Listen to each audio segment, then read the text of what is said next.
circumstances, I'm willing to give you the benefit of the doubt. I'm all right. Don't waste your time with me. Yeah, you have the right to disapprove of our methods, and you will kindly apologize when you're feeling better.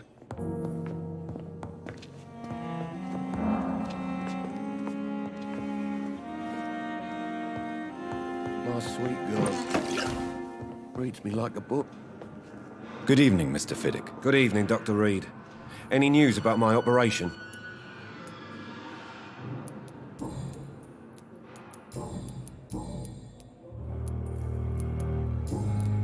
Have you heard talk of any blackmail here at the hospital? No. Nothing.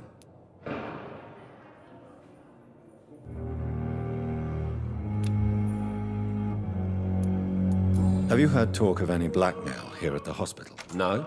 Nothing.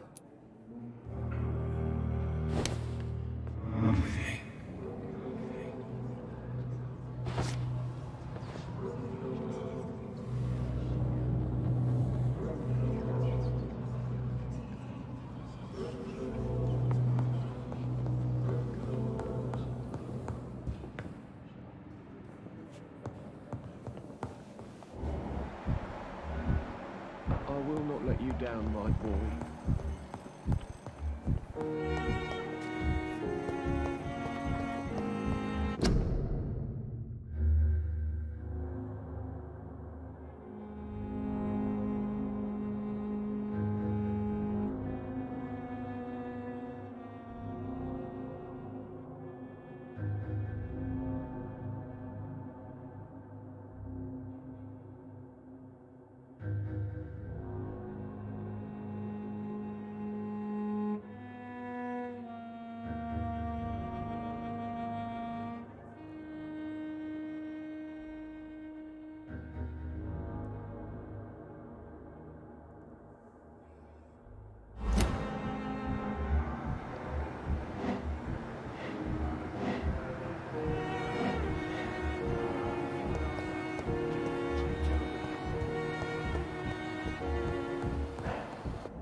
I'm sorry. I cannot enter. Court medical bench, sir. I understand you must be very angry.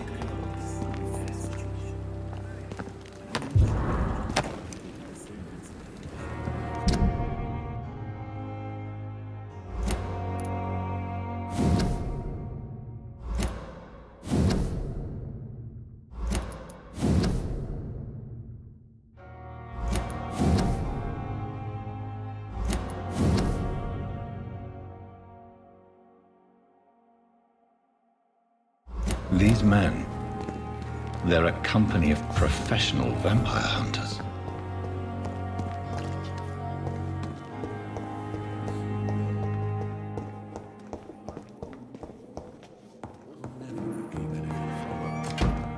It's locked, all right.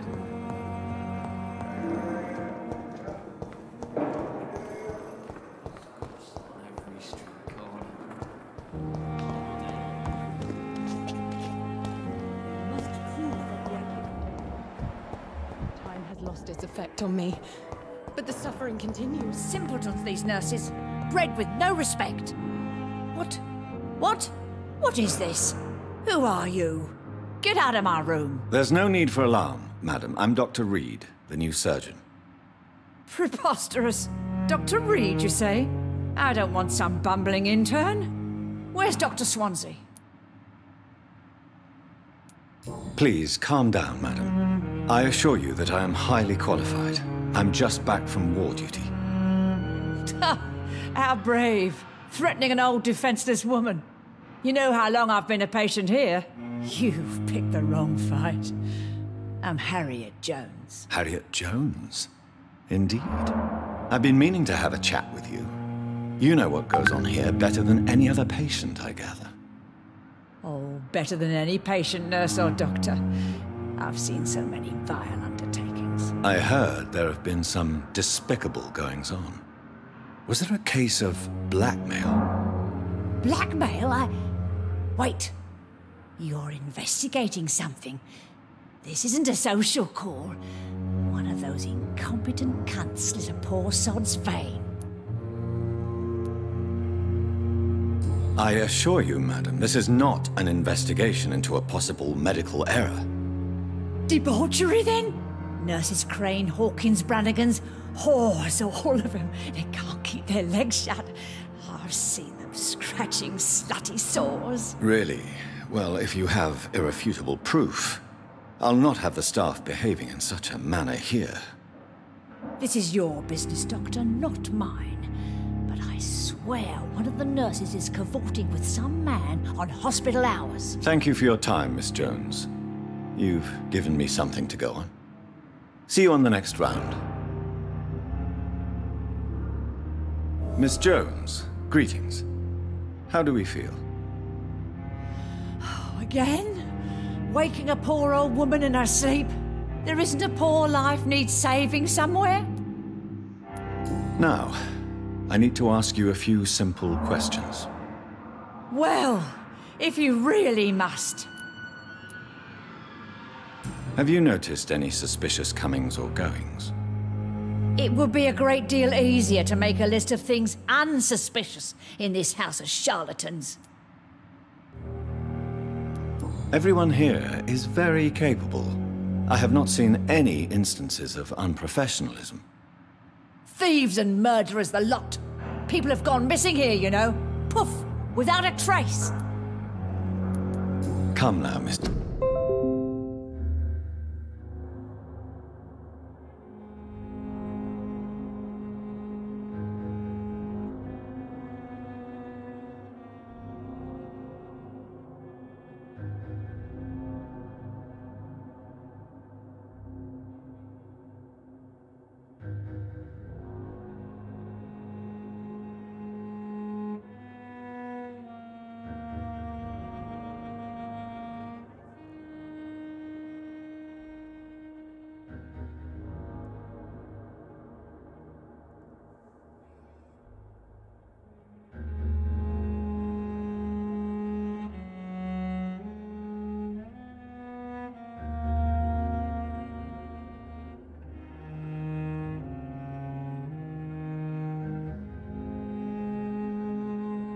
Jones, surely it's not that bad.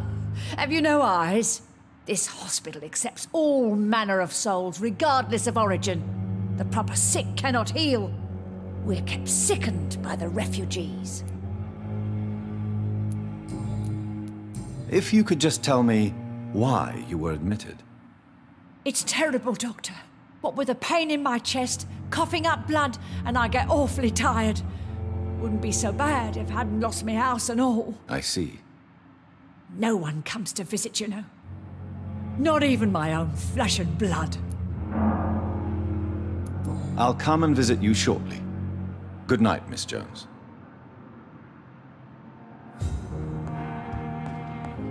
The patients and staff might know something. I'll start my investigation with them.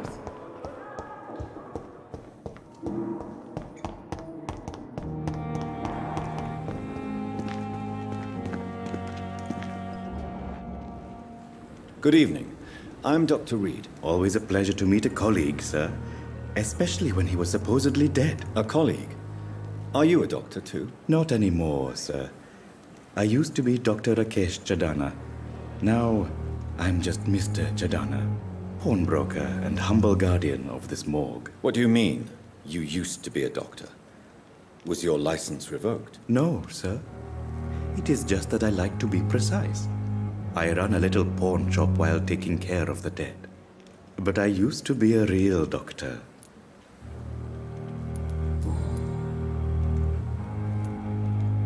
Have we met before? I don't think so, sir. Why? When we first talked, you said you were glad to meet me since I was reported dead. Funny story, sir. Your sister came here a few nights ago. You were missing, and she was looking for your body. She must be very relieved now. Are you afraid or uneasy being surrounded by so many corpses? Why should I? These bodies are empty vessels. Flesh left to decay. Poof! No soul anymore. All gone. An interesting point of view. And quite an exotic one, too. Most people fear, or at least have a respect, for dead flesh. Sir, as a medic during the war, I learned to face my death and the death of others. It's the pain we have to tame, not death itself. How did you get this job? After I left the army, I worked as an undertaker down by the docks. A dangerous place with many an unpleasant business there. Milton Hooks helped me get a job here. Do you work here alone? Yes, very easy work, sir. All I have to do is watch a few bodies. The situation was very different when the main morgue was still open. Why close the hospital's main morgue? It was for sanitary reasons after the beginning of the epidemic. Cadavers had to be moved to the nearest mass grave. Why do you have to watch these bodies? Because these poor fellows have no names. We keep them in case someone comes looking for the missing. Sadly, very rarely happens.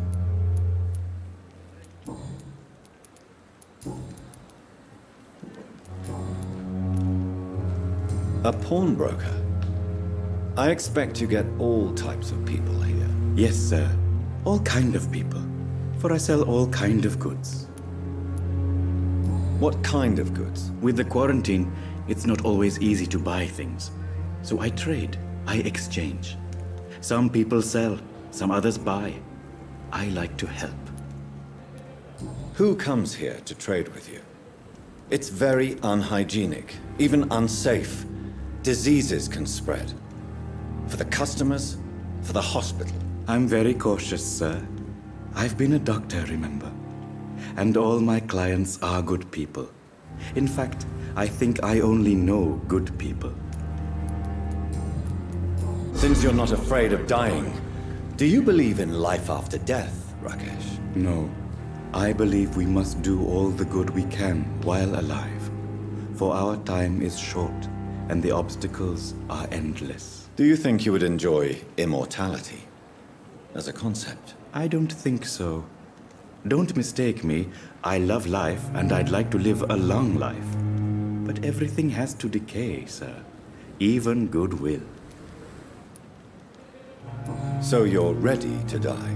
No, I am not. I don't fear death, for I won't see it. What troubles me is the pain my death will inflict to those I know. You're a wise man, Mr. Chadana. No, Dr. Reed. I am a foolish man. But I like to think otherwise. Do you really believe goodwill cannot last? As I said, sir, everything decays. If I was to never die, goodness, I would be bored or worse. And I like to be helpful, sir. Quite depressing, wouldn't you say? Yes, but the good news is, we'll all die before losing our humanity, sir.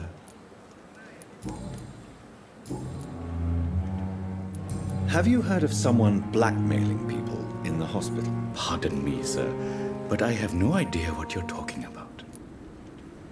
Goodbye, Mr. Chadana.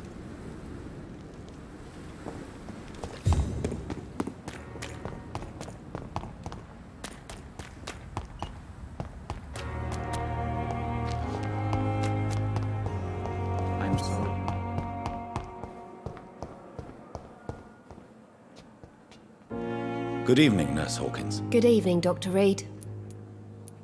Let me guess. You spoke with that old shrew, Harry. She could have been telling the truth about the mysterious man. That old witch will end up in hell soon enough. Who cares if a nurse finds some happiness where she can? No matter how you feel about her, Miss Jones deserves our help. Who says I don't care for her? Hate is what keeps that old crone alive.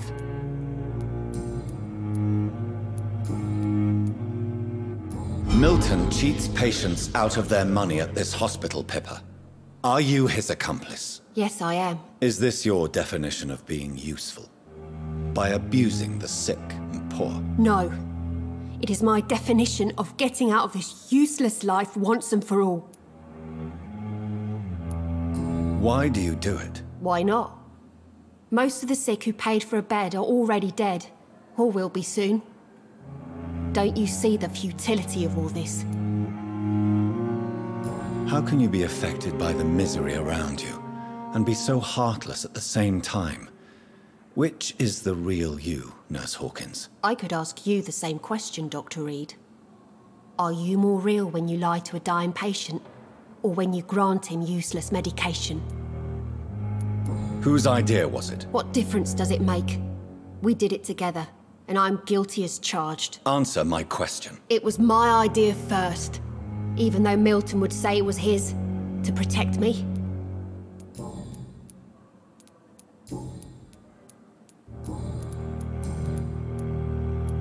Goodbye, Nurse Hawkins.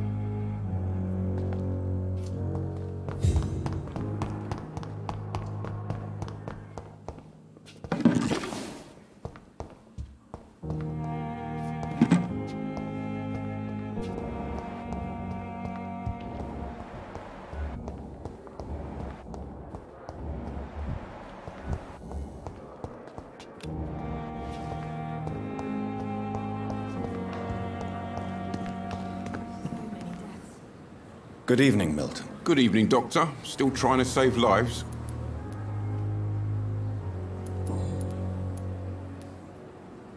Tell me why you're extorting money from some of the patients here. If a patient wants a bed, he'll have to pay me a little fee. That's all. Where did you get the idea for such an immoral scam? Funny you should ask. The first time it was from a patient who bribed me to get a bed. It's only then I realized I could make a fortune. Admit it. Nurse Hawkins is more than your lover. She's also your partner in crime. Of course she is. How else could I tell which bed is free? I need to know that. Have you no shame? Don't you see this city is crumbling down? Today people are ready to pay to get a hospital bed. Tomorrow we may be fighting for food. Have you heard of any underhand dealings going on in this hospital? There are a lot of secrets round here. I'm not surprised someone tried to make money from them. What kind of secrets? I'm not in the gossip business, Dr. Reed. If you want to know more, you better talk to Harriet Jones. She's the oldest patient here. Goodbye, Milton.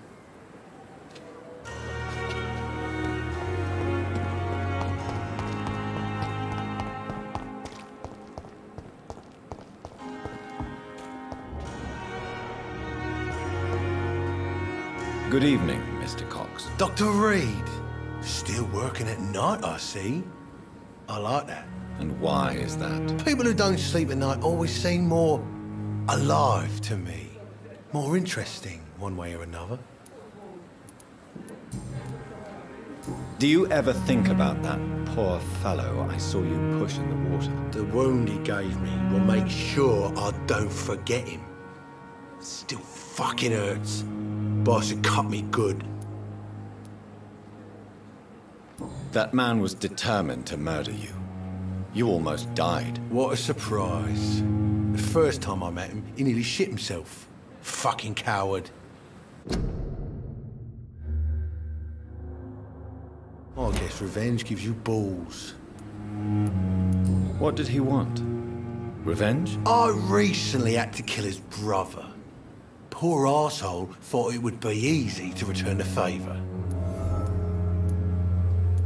Only the strongest survive, then? Survival at all costs. Is that all you think about? I'm the toughest bastard you'll ever meet, Dr. Reed. And I don't give a fuck what you think of me. How is your hospitalization going, Mr. Cox? This is a shitty place with shitty staff. But as long as I'm treated all right, I'll be fine. What's wrong with the Pembroke staff? That bastard you sent to bring me here, Milton.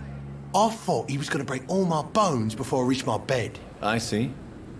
Any other smart comments? The nurses aren't too ugly. Especially that foxy one, Nurse Crane. Pretty brunette, tough attitude, oh, I like that. What's wrong with the hospital? Come on, Dr. Reed. The place is a dump.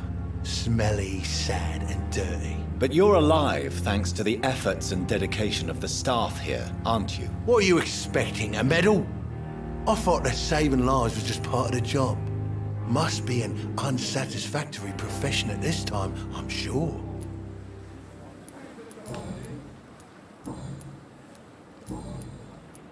How long do you think you can escape the law, Clay? I know this city like the back of my hand, Doc. I know its streets, who to pay, who to avoid, and who to bully. I won't get caught. We can't escape the consequences of our actions. The past catches up with us in the end. I ain't afraid of death. I don't hide who I am. I live my life honestly, which is more than I can say for most folks. And who are you, then? I'm the leader of the Wet Boot Boys. One day, I'll leave this shitty place and punch in the face all who thought I would not come back.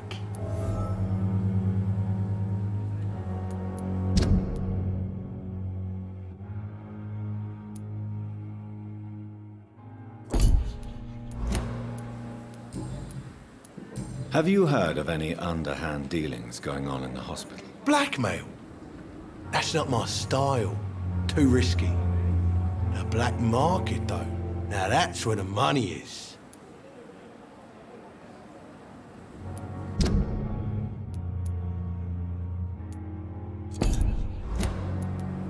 I'll leave you for now, Mr. Cox.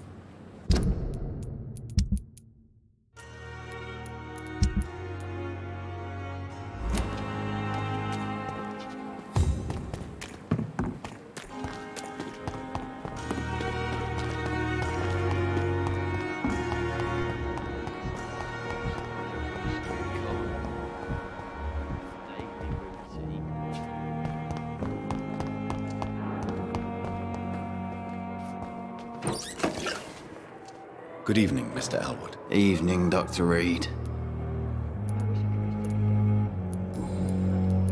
How close are you to Miss Horcroft?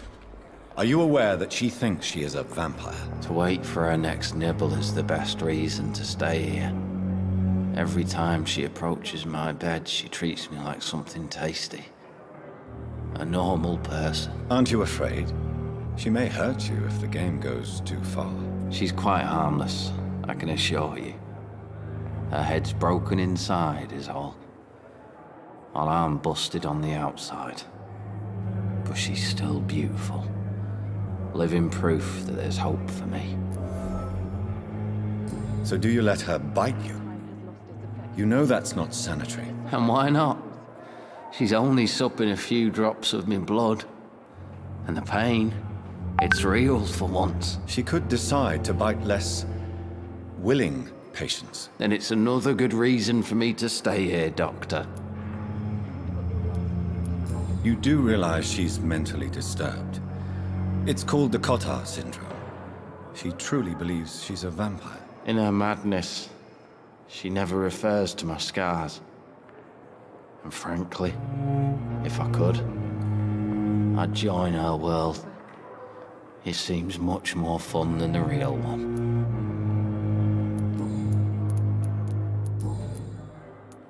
Have you heard rumors of underhand dealings in the hospital? If you want to know what's going on here, you better talk to Miss Jones. She knows everything. Especially what she shouldn't. Goodbye for now, Mr. Elwood. Damn. The pain. It's here again. Good evening, Miss Howcroft. How are you tonight? I need blood, Doctor. Warm, rich, vibrant blood.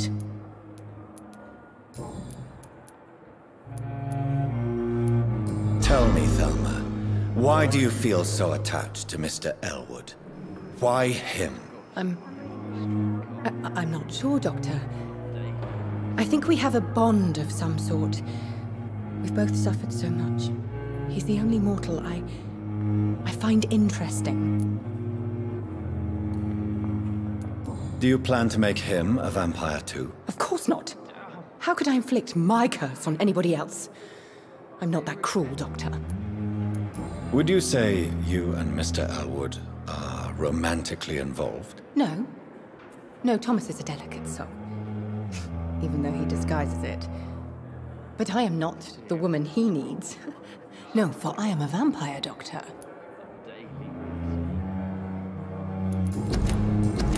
I'll leave you, Mistress of the Dark, to your nocturnal activities. I wonder what your last thoughts would be, sir.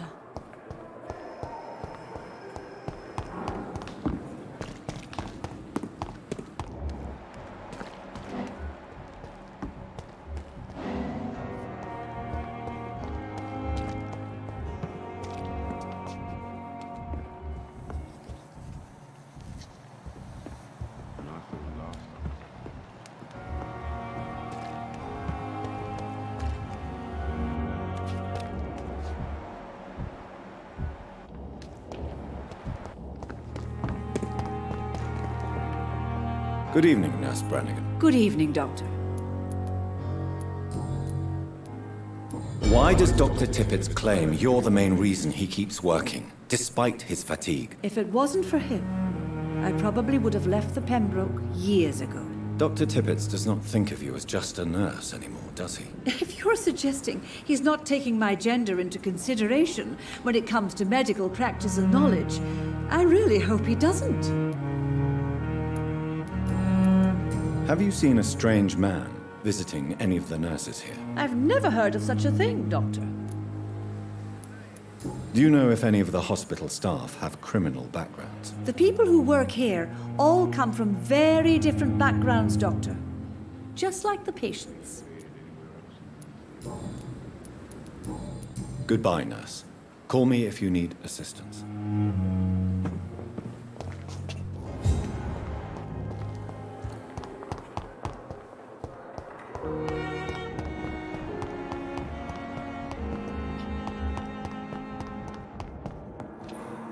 Good evening, Dr. Strickland. And good evening to you, Dr. Reed. Can I be of any help? Have you heard any talk of blackmail going on in the hospital? If you're running some official inquiry, you had better question the patients. They know more than the staff, especially old Miss Jones. Goodbye, Dr. Strickland.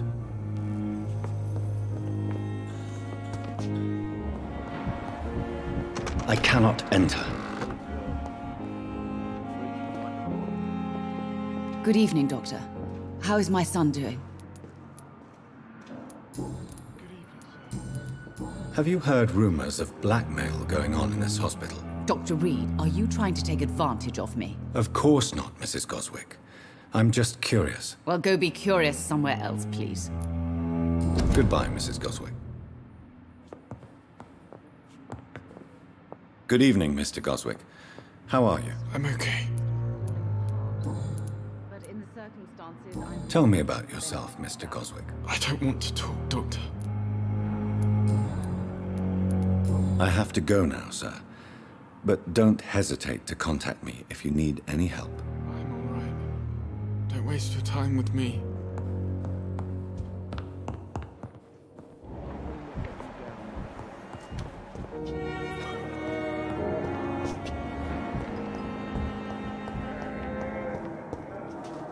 I'm quite busy right now, Dr. Reed.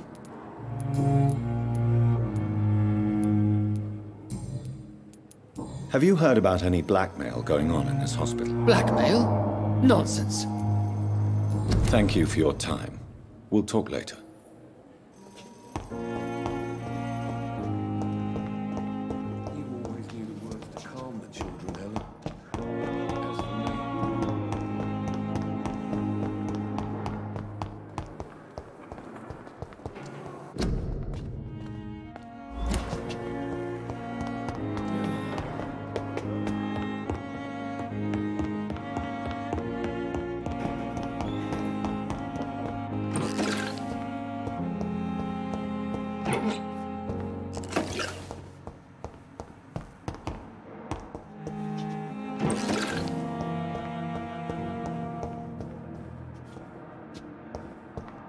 It's locked. It's locked, all right.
Good evening, Dr. Timmons. Dr. Reed, any good news to share? Have you heard of any underhand dealings going on in this hospital? I have no time for such triviality, my dear colleague. We're here to save lives. Goodbye, Dr. Timmons.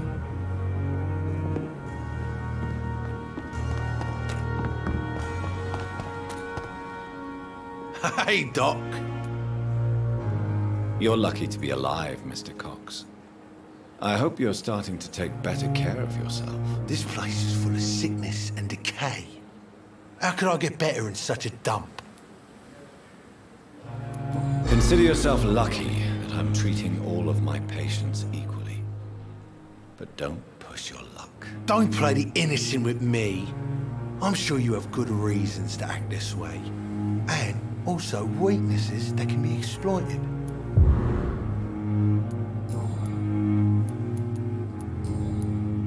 I'll leave you for now, Mr. Cox.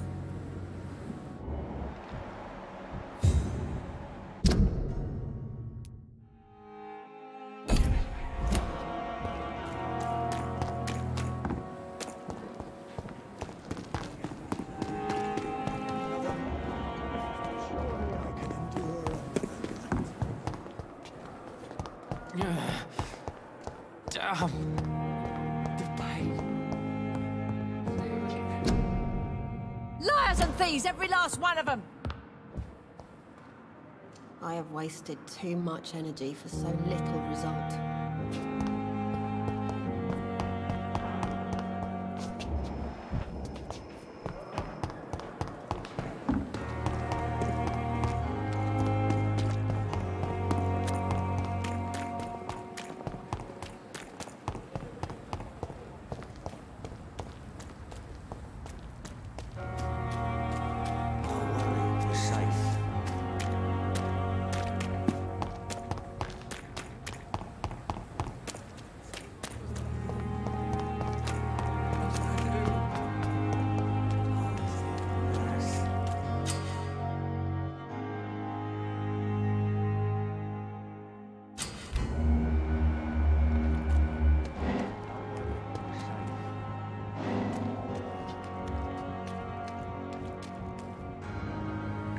You're sure you don't come back with me?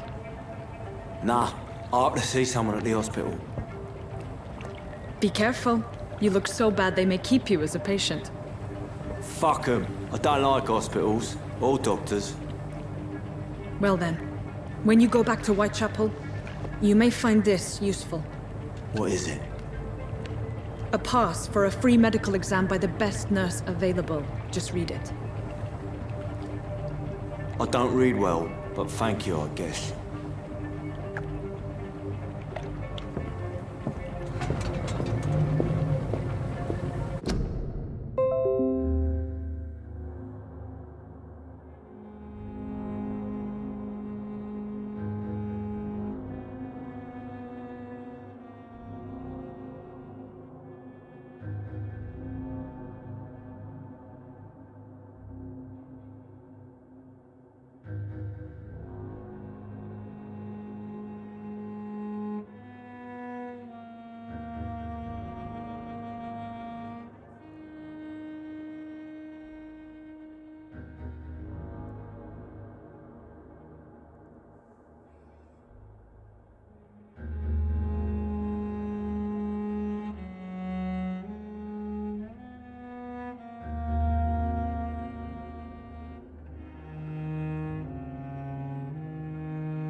This man has been savagely attacked and dragged to the floor.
What sort of creature is this?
sort of creature is this?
What sort of creature is this?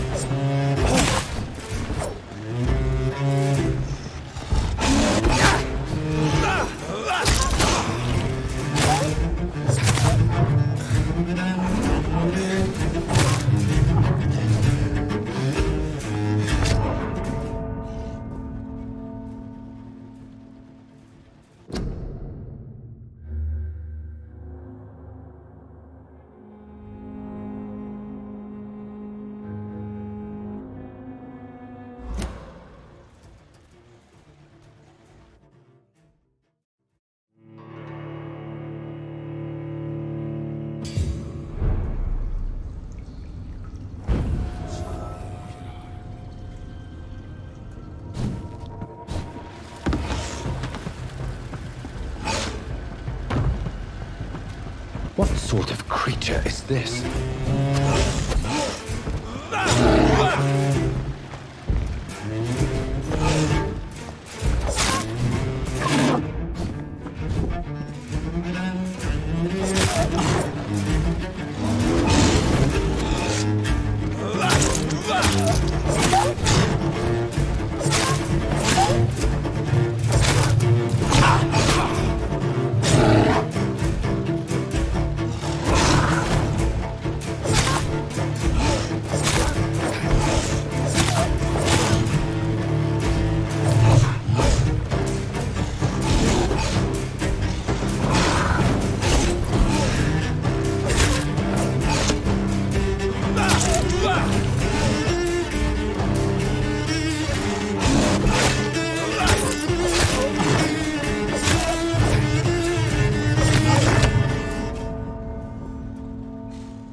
What sort of creature is this?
sort of creature is this?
What sort of creature is this?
What sort of creature is this?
sort of creature is this?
Here's what's left of him.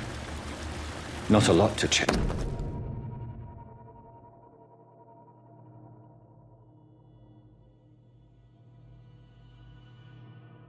Some voucher for a free checkup in Whitechapel.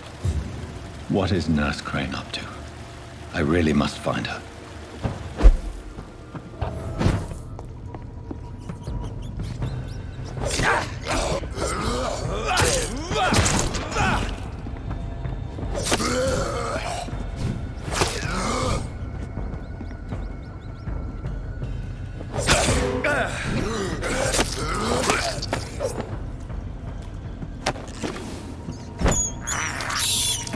This is despicable.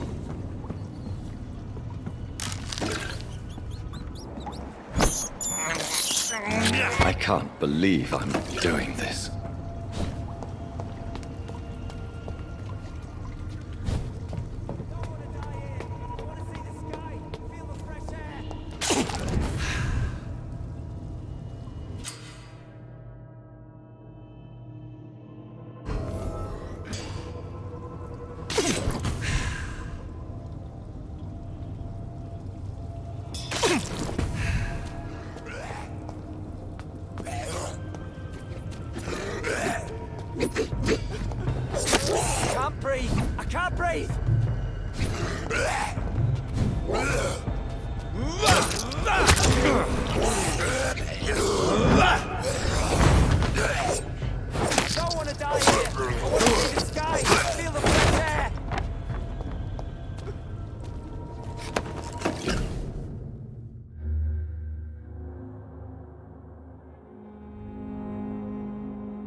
Are you injured, sir? Help me get out of here. I need to get out. I'm Dr. Reed, and I'd be glad to help you, but you must calm down first.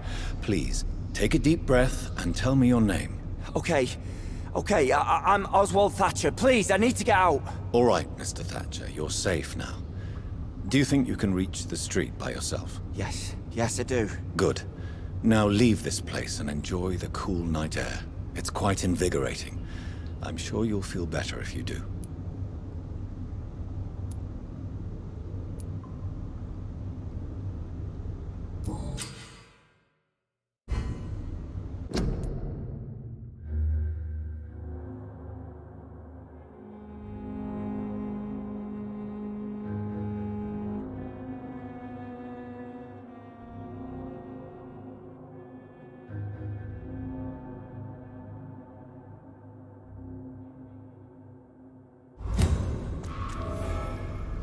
Are you sure you're all right, sir?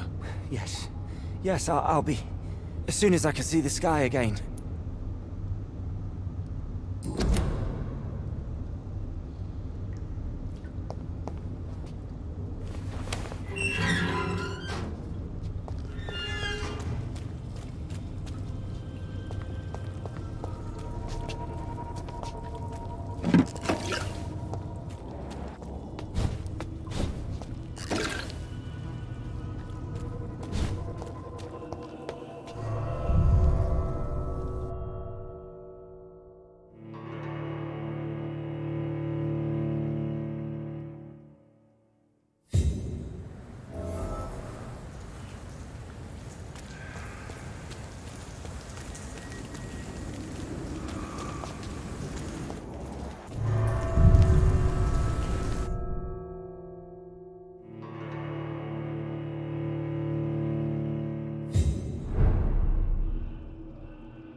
Hey, Doc.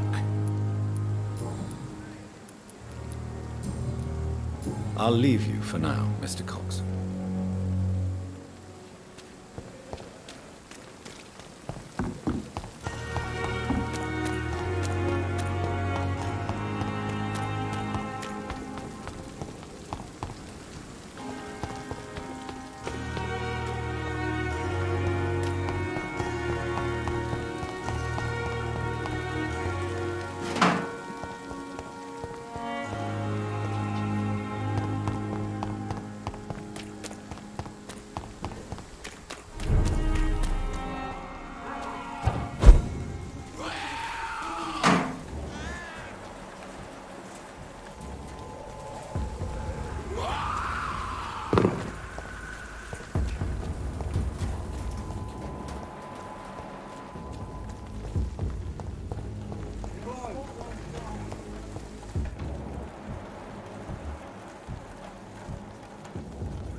Sorry, sir.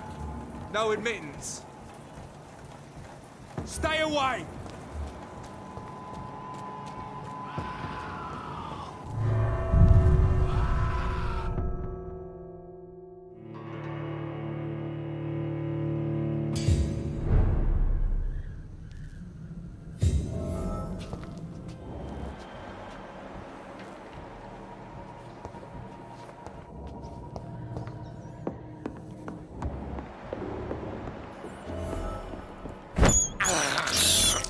This is despicable.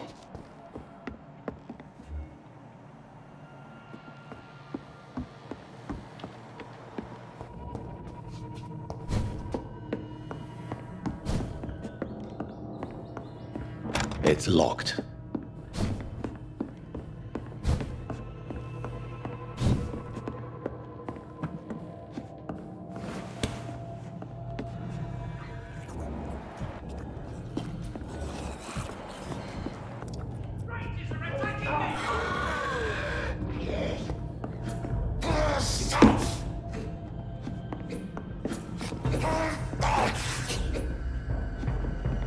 Get away from me!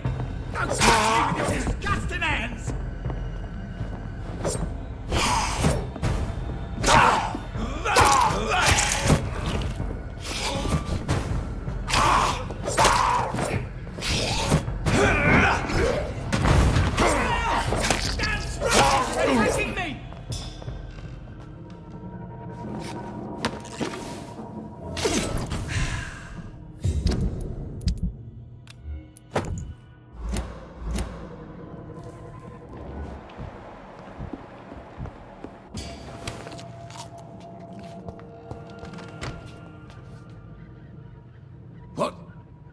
What happened? Who are you? It's all right, sir. You're safe now. Oh.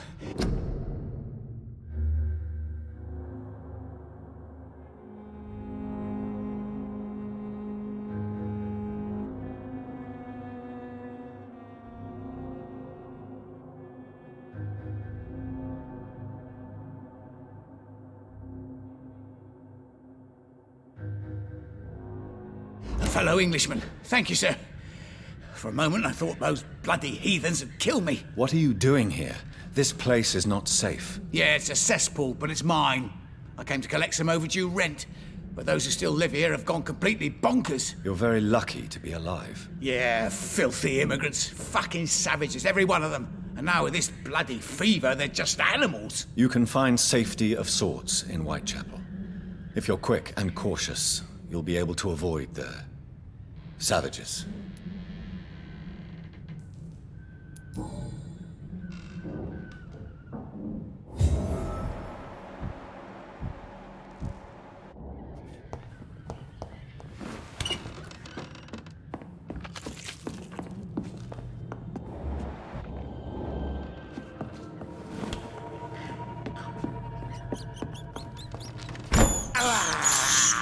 I have this thirst for blood.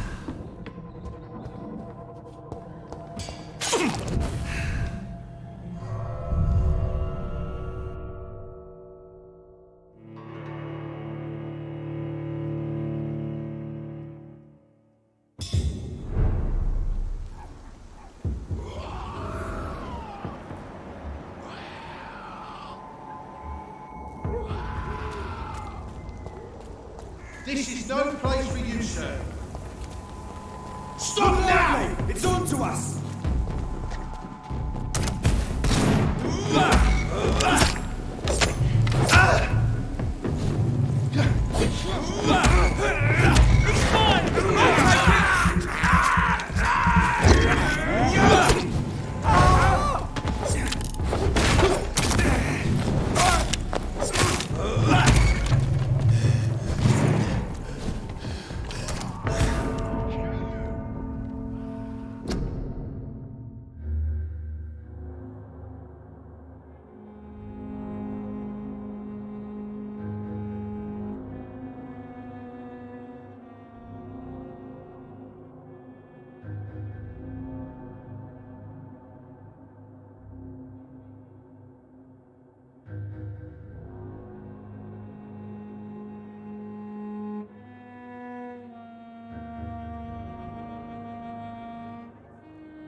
I'll take it!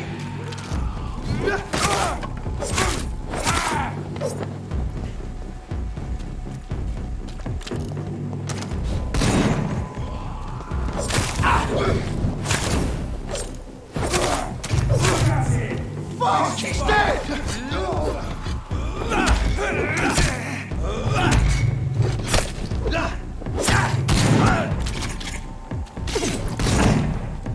You're mine, vermin!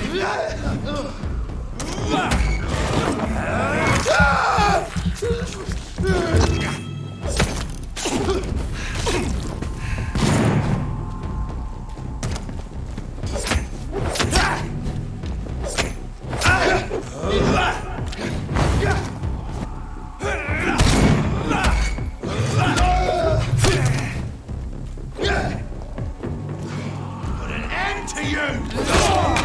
Kill it all you deserve!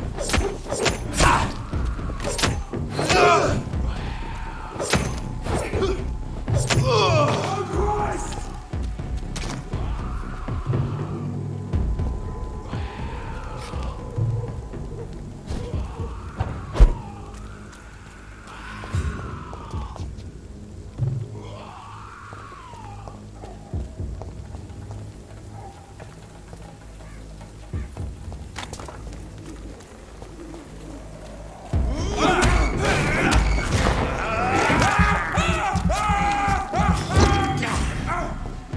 Burn, you fucker!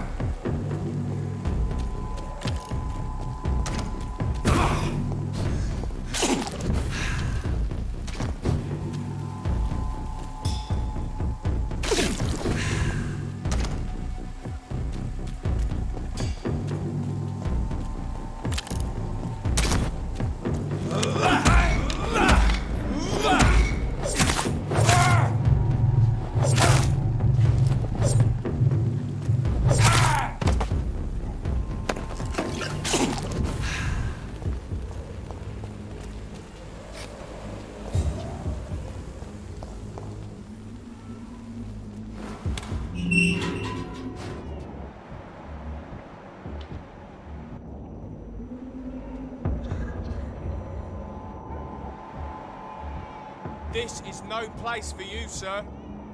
Step away, sir.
was mine!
This is no place for you, sir.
more and more of these bloody leeches every night.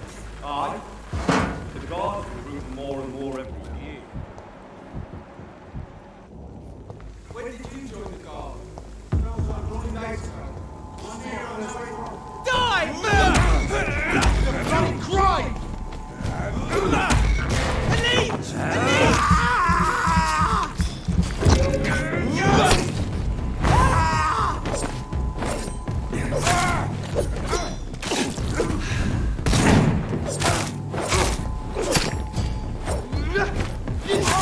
That leech is fast!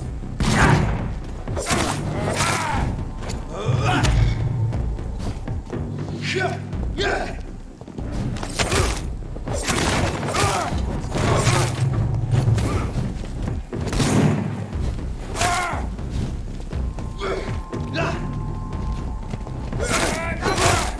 Shit, that leech! Die, vermin!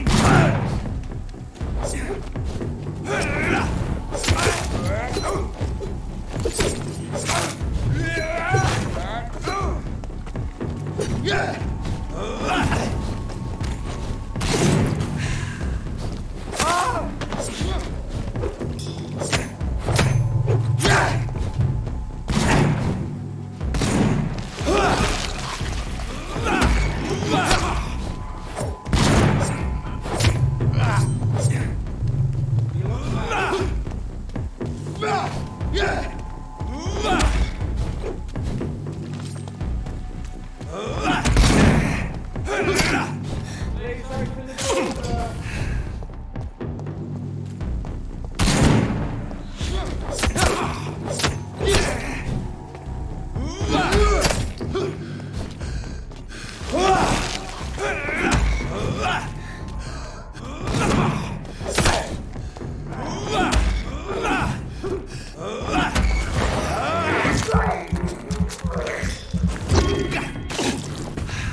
Whitechapel. This neighborhood is linked somehow to the kind Lady Ashbury's blackmail. First, let's find this Petrescu fellow.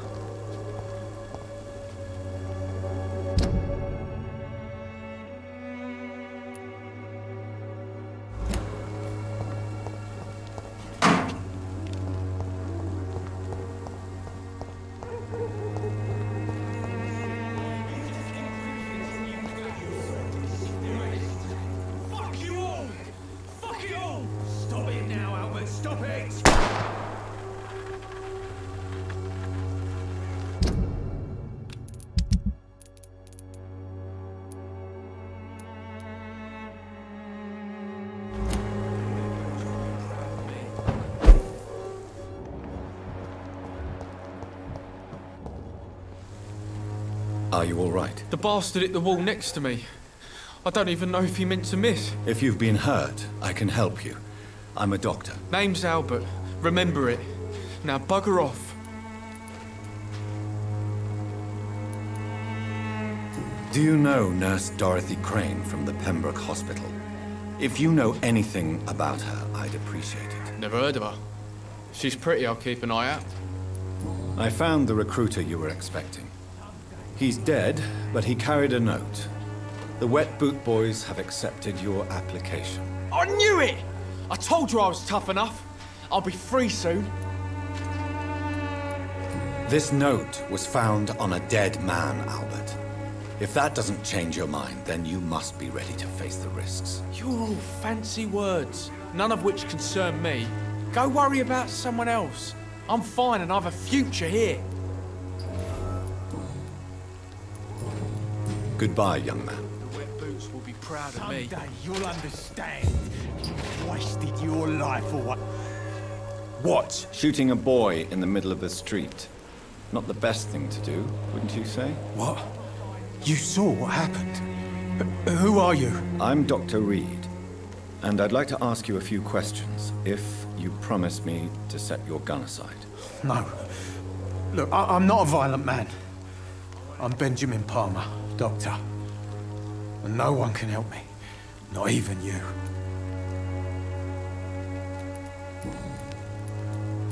Whatever the boy did, I'm sure he didn't deserve a public execution. I swear I didn't want to hit him. It's just that I'm sick in the head, you see, and the boy just failed me last nerve. Do you know Nurse Dorothy Crane from the Pembroke Hospital? Have you heard anything? It's funny, I've been searching for her too. I need some pills. But the woman is a phantom, if you ask me. Really? And why is that? Word is she ain't real. She's a cover for some doctor who runs an illegal dispensary for migrants.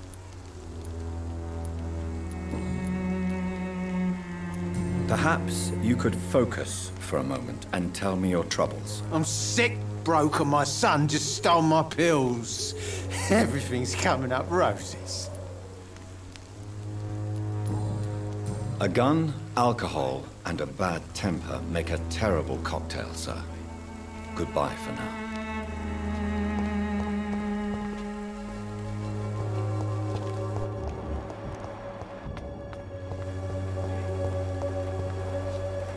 Good evening, miss. Good evening, sir. Are you interested in a miraculous cure for this unknown and deadly epidemic? Actually, I am. Then you have come to the right place. The famous Swanborough cordial is all you need to help keep you in perfect health. Oh, really? Why didn't I hear about it during my studies? I'm Jonathan Reed, by the way. Dr. Jonathan Reed. Ah, my brother has spoken of your research, sir.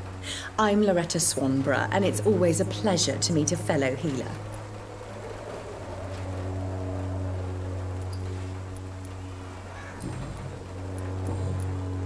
Do you know Nurse Dorothy Crane from the Pembroke Hospital? I'd like to know more about her. I don't like to talk about competition. Competition, you say? Never met her, but it seems she provides some sort of medical care to the poor. The whole thing has to be some sort of scam, if you ask me. Goodbye, Miss Swanborough. Perhaps we'll talk again. The Swanborough cordial can be the answer to all your problems. Who distributes flowers at this hour of night?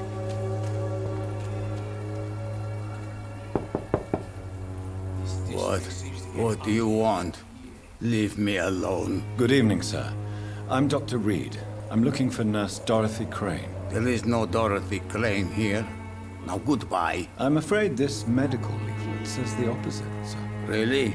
Well, I'm afraid I'm going to close this door right now. Go bother someone else, Mr. Doctor. To enter that house, I must discover who this man really is. Maybe I could start by observing what he's up to.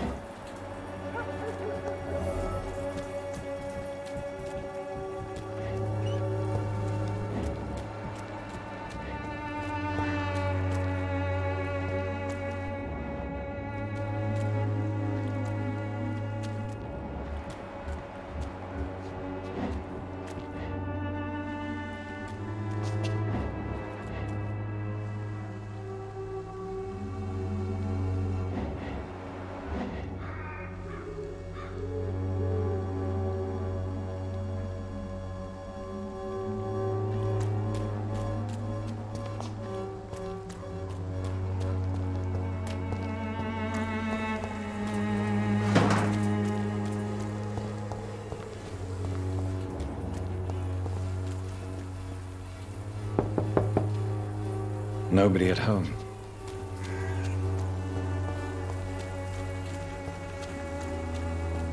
It's locked, all right.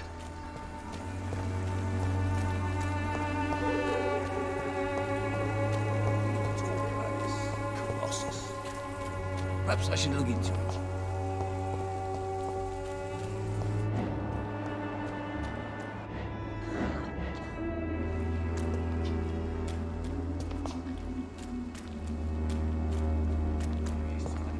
This Christina is still working nearby.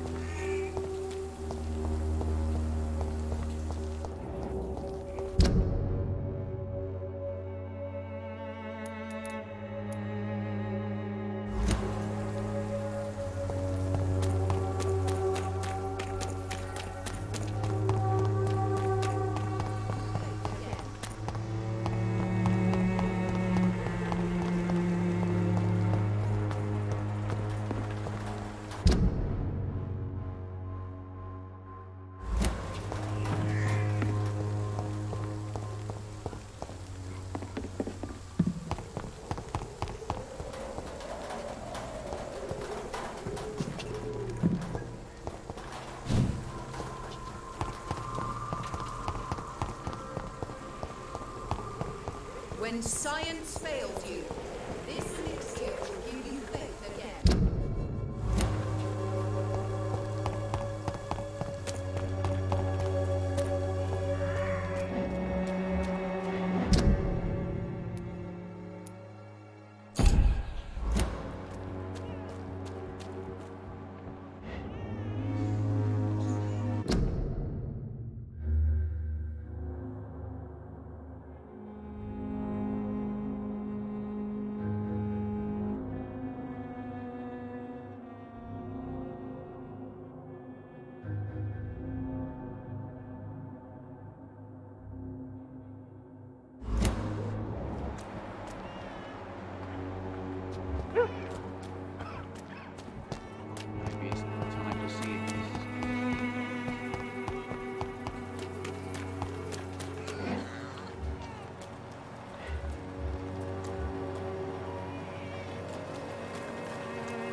It's locked.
I cannot enter.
it's time to see if this Christina is still working nearby.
This district seems to get uglier every year.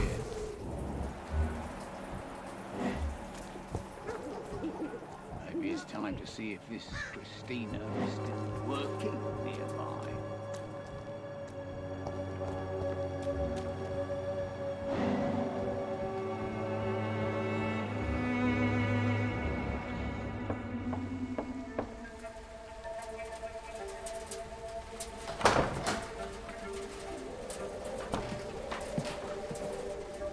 A strange man was at the door with a pass for our medical facility. I refused him entry. Darius, how could you know he didn't need our help? His clothes were too finely tailored to be for Whitechapel. Perhaps just a friend of that stray poet who is always about. Richard Nethercott? No, not of the same cloth, this man. I suspect some machination from that journalist. Clayton Darby. Is he still asking questions? Yes. I saw him drifting around St. Mary's Church. I swear he is tracking me just downwind.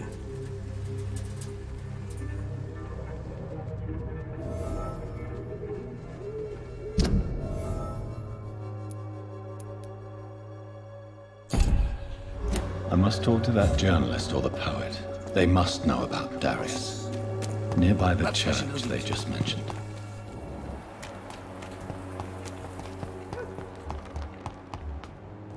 Joe, please, I don't have your money. Come on, Barrett, you know the game. You pay for...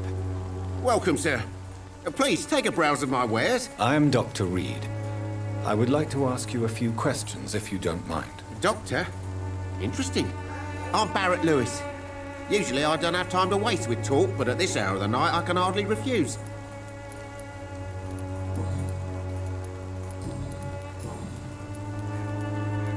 How is business around here? Business? I have no business. Between this racket, theft, and customers getting scared, I'm losing money every day. I see. Sounds like you blame someone in particular for your situation. It's no secret Joe Peterson spends his time harassing merchants. But with me, he's trying to put me out of business once and for all. What you mean, besides the epidemic, the war, and all the usual crap? As long as I can remember, this part of town has been a bottomless pit, and no sign of the bottom yet. Violence is increasing in the borough. Yeah. A few nights ago, some blokes jumped me. Came out of one of the condemned workshops. Fever, madness, something like that. Where did this happen? Why did you go there? In the closed workshops nearby. I worked there as an apprentice in better days. Now I only go to find trinkets or tools. Too bad I was mugged, though. There was good money in that little box of loot I lost. Have you been hurt? No, but that's only because I ran like hell. Those men were raving lunatics, I tell you.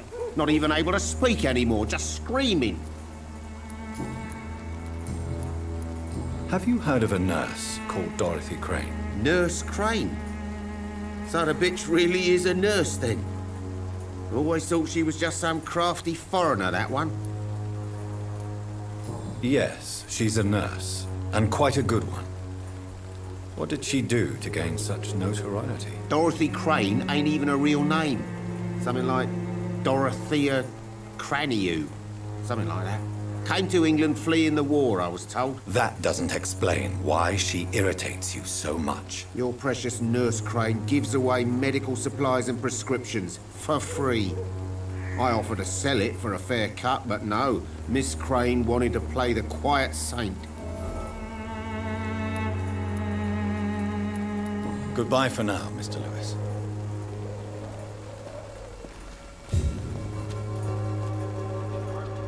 Excuse me, sir. I have a few questions for you. Another journalist?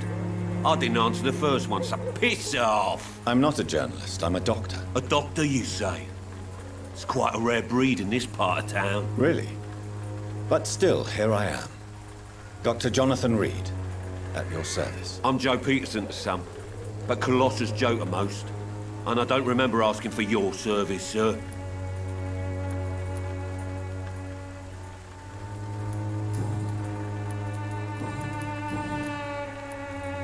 According to you, physicians are scarce in this part of town. Why is that? Not familiar with this neighborhood, are you? I guess your fancy colleagues are too afraid of being stabbed in the back. This part of town does have quite a reputation. Would you say it's justified? Totally. Look at me, for instance. I always look my opponent in the eye before knocking him out. How did you become the local bully everyone is afraid of, Joe? There's no pride in roughing up poor bastards. But this is the only job I've found. And it pays well, too. A job? So you're racketeering for someone else? I got enlisted by the Wet Boot Boys, a gang from the docks. I'm their muscle for their dirty work.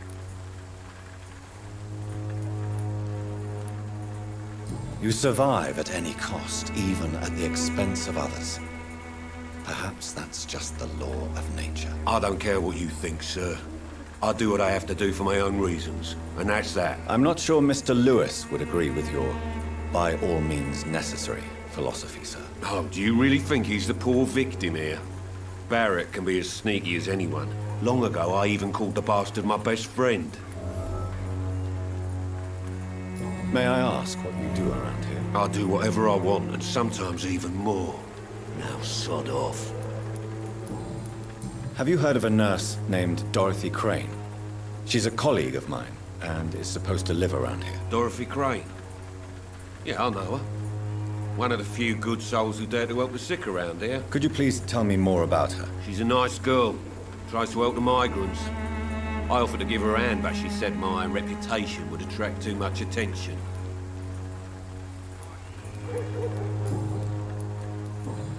Goodbye, Mr. Peterson.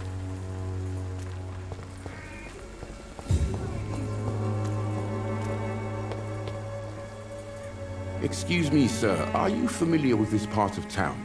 Name's Clayton Darby, reporter. Sorry, I'm new to Whitechapel. But perhaps you could help me, since you're a journalist.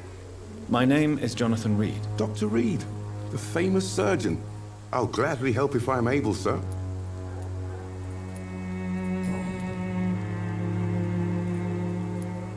Have you any idea of the danger you face in these streets at night? I've had to run and hide more than once from frenzied mobs incensed by the fever.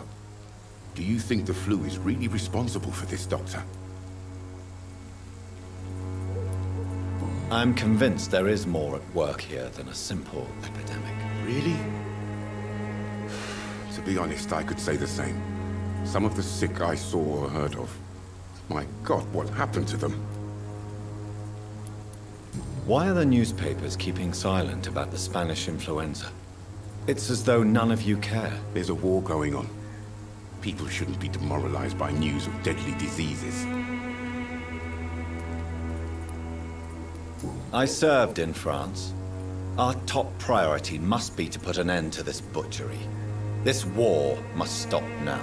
Sir, streets are a battlefield too. An invisible and untold war is going on, and it must be stopped.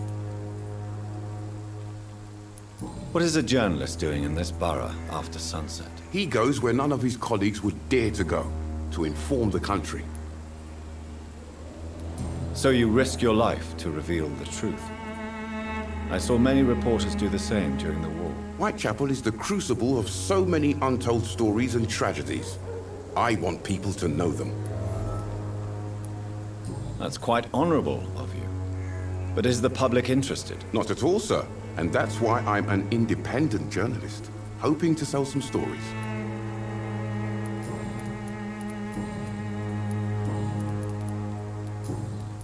I heard you're investigating an underground medical dispensary in Whitechapel. What do you know about it? Not much, I'm afraid. They are wary of strangers, and I'm not really an acquaintance of theirs. Why do you care? I'm a doctor, Mr. Darby. I care about everything involving public health and this epidemic. Are you sure you're not just concerned about the repercussions that a scandal involving a certain Nurse Crane from the Pembroke Hospital would bring? Without a doubt, you are a damn fine journalist, Mr. Darby.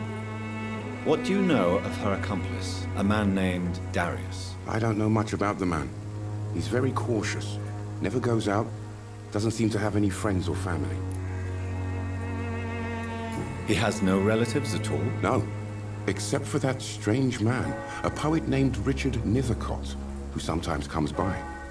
Darius would never let him in. Where can I find this Mr. Nethercott? He spends most of his time lurking around Whitechapel, talking to himself or declaring verses. These days, you can usually find him behind the church. He never goes out? No.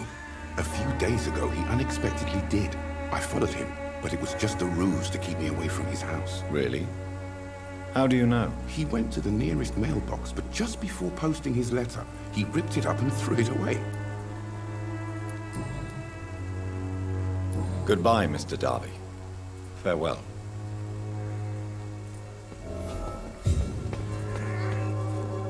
Forgive my interruption. Do not apologize, my son. Father Tobias Whitaker is always happy to teach mortals about the incoming Armageddon. I am Dr. Jonathan Reed, and I just have a few questions. A scientist?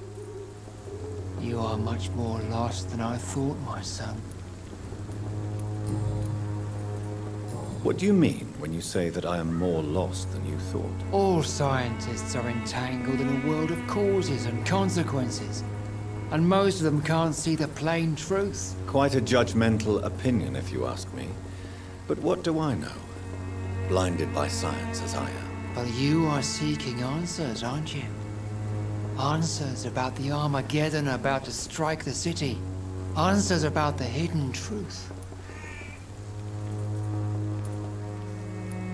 Well, I suppose I can spare a few minutes listening to your so-called truth. As a doctor, you must be aware of the decimating epidemic. But let me tell you that this so-called Spanish flu is just the beginning of the end. What do you mean? The beast is finally revealing itself, corrupting the flesh and the heart of men. With my own eyes I have seen them, those minions from the abyss. Really? And what would be your answer to this biblical threat? We must fight the disease before this legion outnumbers us. But not with scalpels and microscopes. No. What is left then? Cleansing fire.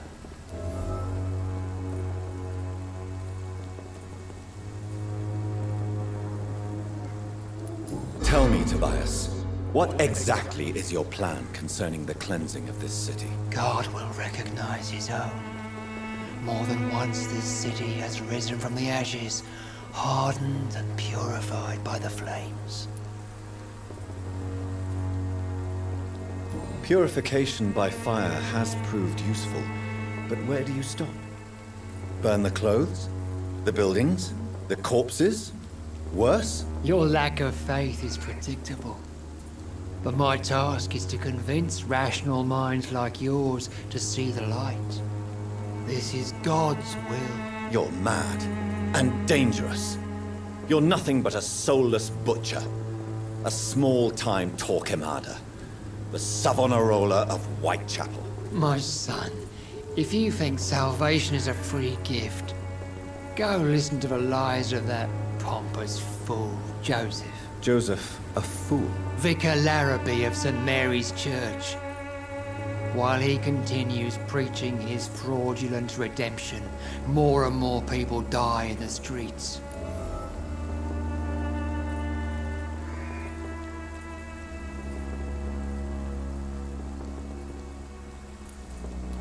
What do you mean when you say that I am more lost than you thought? All scientists are entangled in a world of causes and consequences, and most of them can't see the plain truth. Quite a judgmental opinion, if you ask me. But what do I know? Blinded by science as I am. But you are seeking answers, aren't you?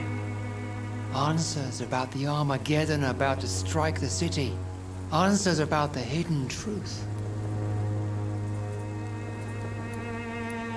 Well, I suppose I can spare a few minutes listening to your so-called truth. As a doctor, you must be aware of the decimating epidemic. But let me tell you that this so-called Spanish flu is just the beginning of the end. What do you mean? The beast is finally revealing itself, corrupting the flesh and the heart of men. With my own eyes I have seen them, those minions from the abyss.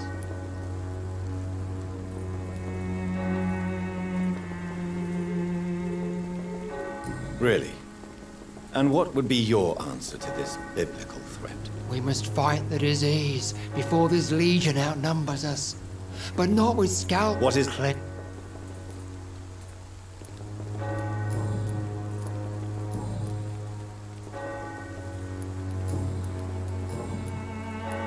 Have you any friends? Any family left? No.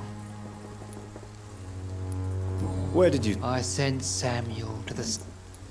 You sent him... As a true villain.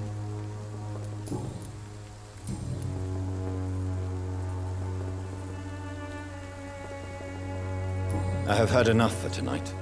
Goodbye.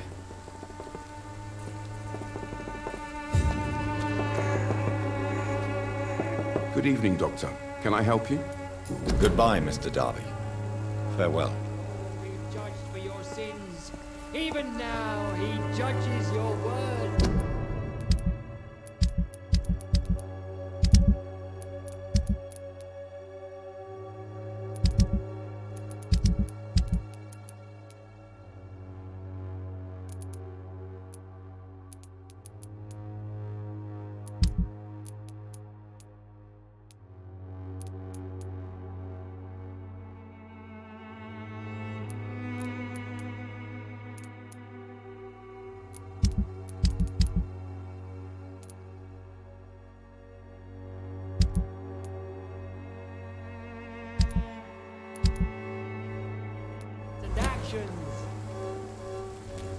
The wars of men should not be your main concern. The disease upon us is not...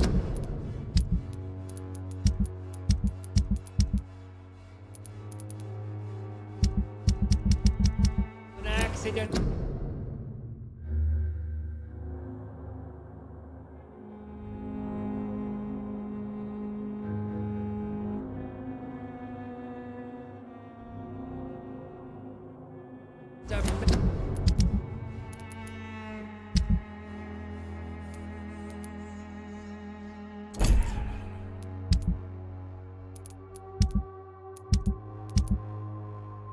Nature, but the punishment of a divine will.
killer nearby.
When science fails you, this elixir will give you faith again.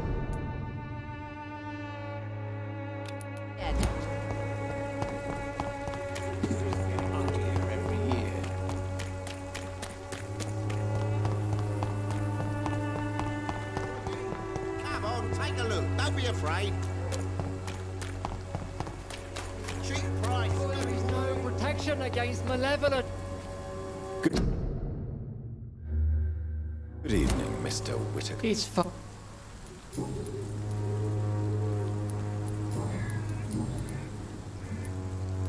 Have you any... No.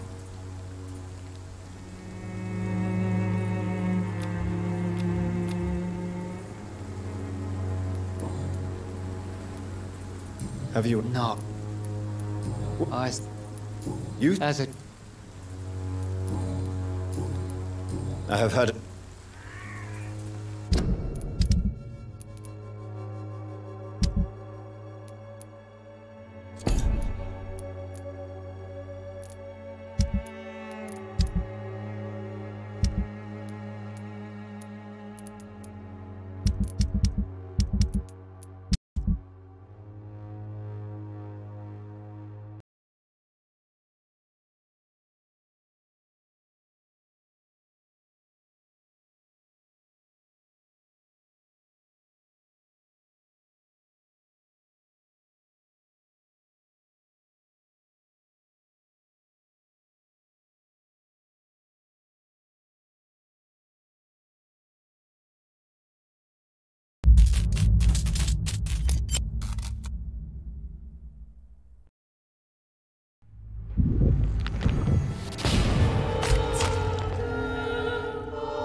this time to see if this Christina was still working. Can't you just look the other way this week, Joe? Come on, we can sort it out, right? It's not my call. Well, there is no protection against malevolence and trickery.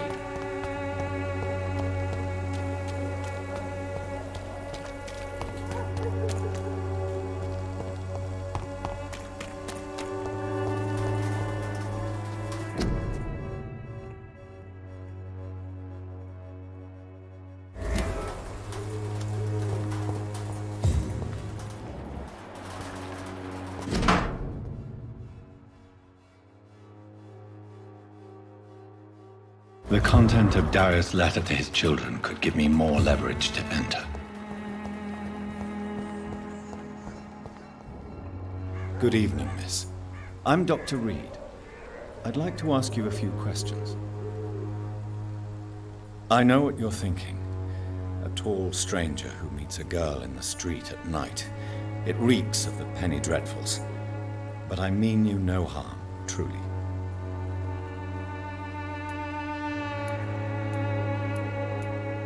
Melia, I know you work for Dorothy Crane. Please tell me about her secret dispensary. A stubborn and mute comrade. Nurse Crane and Darius Petrescu have been clever. I know you understand what I'm saying. Your silence has nothing to do with you being mute, does it?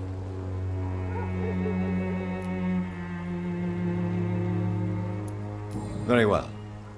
Goodbye, then.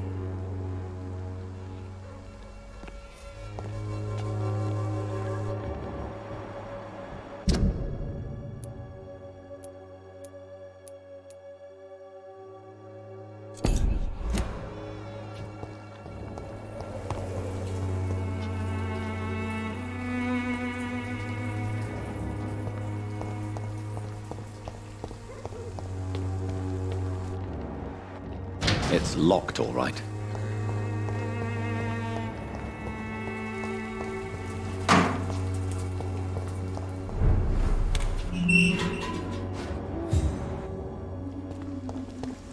Get them weapons ready! To the shadows! Stay back! Oh, that's gonna start.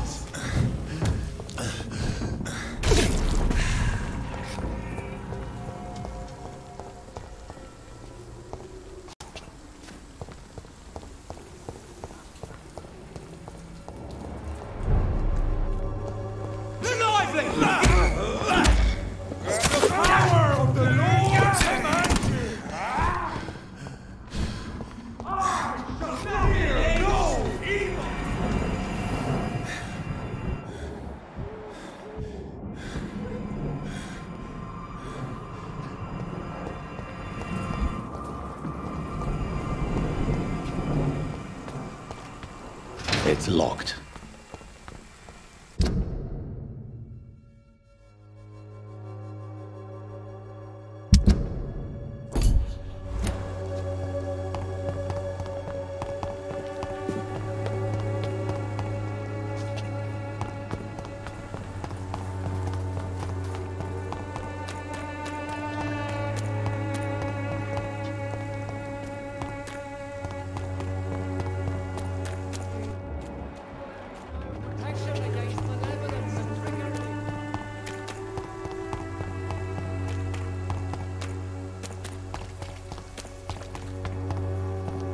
I'm cheap and see the true horror around you.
Good evening, sir. I'm Dr. Reed. I would like to ask you a few questions. Please be my guest. Although I may not be the best informant regarding this part of town, my words speak about that which the eyes cannot see. Really? Are you an artist of some kind? I'm a poet, sir. Richard Nethercott, at your service.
Tell me, Mr. Nethercott, why seek inspiration in Whitechapel? The place is not beautiful per se, but how to explain it? Stirring and challenging. Do you not think it a little morbid? On the contrary, sir. Whitechapel is full of life, full of beauty. Just like my dear muse, the wonderful Camellia. What can you tell me about Camellia? Not much. And that's the beauty of it. She can't speak, you know. She's a locked mystery who exhales kindness and sweetness. Perhaps you're just afraid to find out the truth about your muse. One day, perhaps, I'll ask her to come with me. But will she still be my wild flower of Whitechapel if she moves uptown? And have you ever tried to learn more about her? Where she lives, how she survives, whom she may know? Maybe I prefer she remains an enigma. Reality can be so dull, don't you think?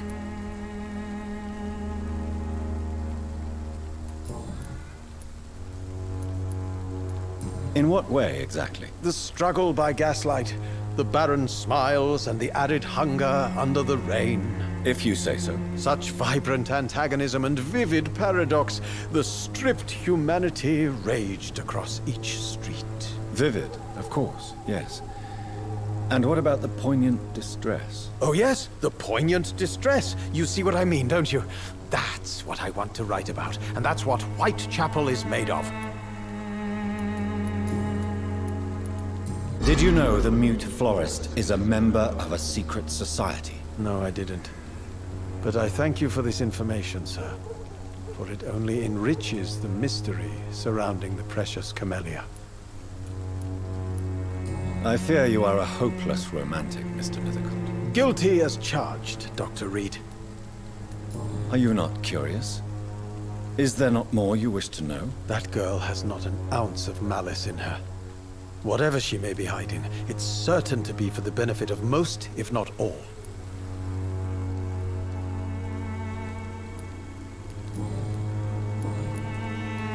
May I ask you a few questions about the district? Extraordinary part of town, is it not?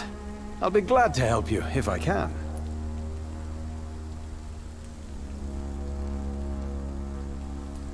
I'm looking for Dorothy Crane, a nurse who lives in this vicinity. Dorothy Crane. Oh, I love the name. The Crane of Whitechapel. Sounds very mysterious. But, sorry, no, never heard of her.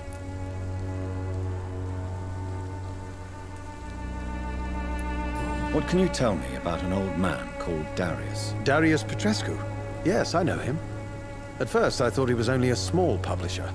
I invited him to publish my work, but his reaction was pretty clear. Not interested in your talent? Darius is an old political activist who takes delight in printing tracts and lampoons.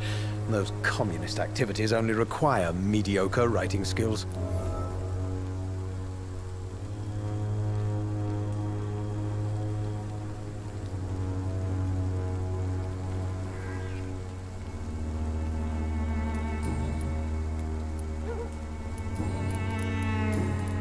I'll leave you alone, sir. Darius is a bit less of a mystery now. It should not be that difficult to incite him to let me in.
Cheap price, good quality.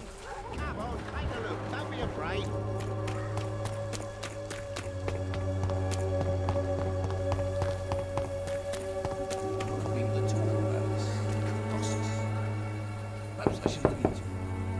Mr. Petrescu, just 1 minute, please. You again.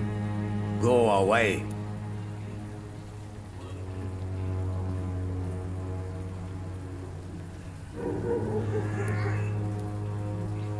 Sir, wait. Stop this nonsense. I know Nurse Crane is here. Shall we speak man to man, you and I? All right. Speak up. Don't you see we're on the same side? We fight to help the poor, sick, and abandoned. I'm nothing like you, Mr. Doctor. Yes, you are. You too believe in providing medical care without charge. You know what we have to sacrifice to make the world a better place. I have to admit your words have conviction. All right, I'll let you see Dorothea. Don't make me regret this, though.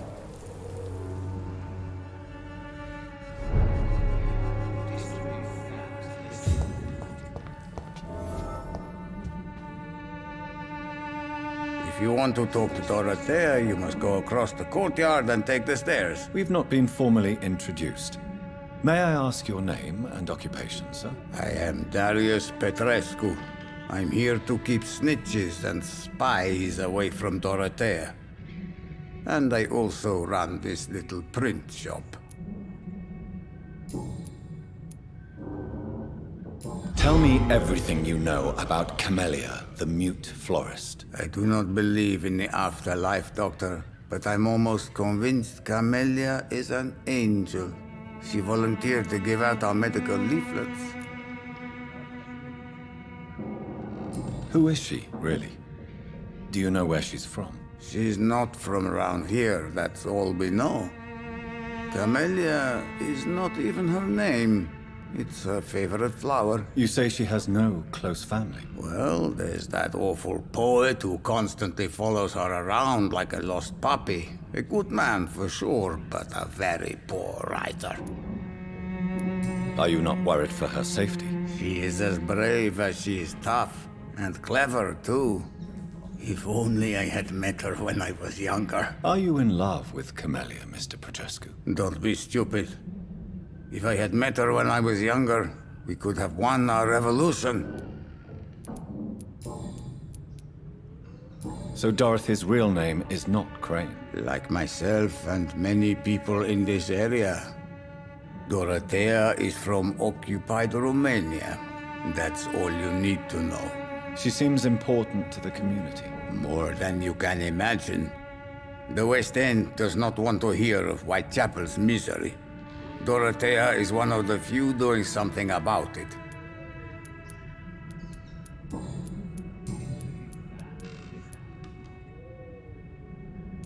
Do you have any family left, Mr. Petrescu?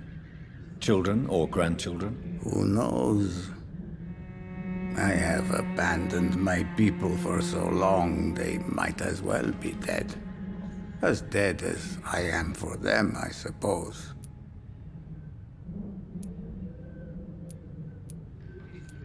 Don't be embarrassed, sir. If you must know, my own father disappeared many years ago, and I forgave him. It's quite awkward to talk about our families like this, but thank you, Dr. Reed. I appreciate your trust.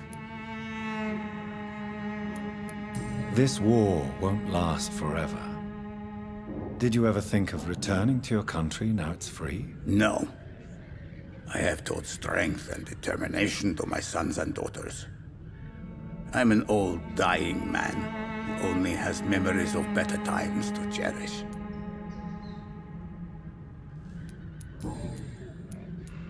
I know you fought for your country when it was occupied, Darius. Tell me more about it. I know my days are numbered, and I know I won't see my homeland again. But I fought for Romania all my life, and I will until my last breath. But Romania escaped the grasp of the Austro-Hungarian Empire. It's a free country again. It is not the country I fought for. My homeland is not appeased, Doctor. But I still see a dark future ahead for my people. How did you meet Nurse Crane, Darius? Why does she trust you? I'm her oldest friend in England. Dorothea and I share many ideas about this country and about the country we left. You mean occupied Romania, don't you?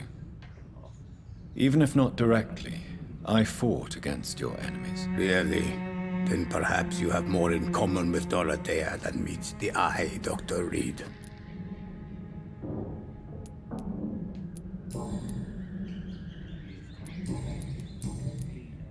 Goodbye, Mr. Petrescu.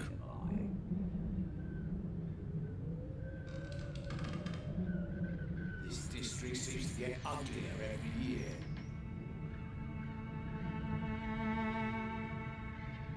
Who distribute flowers in this night?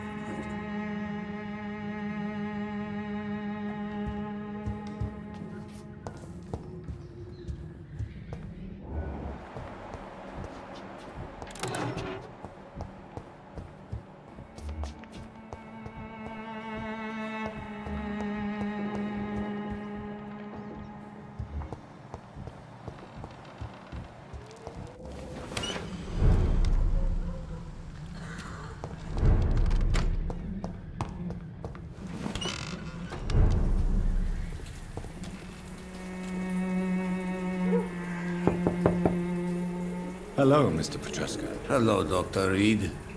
Come on in.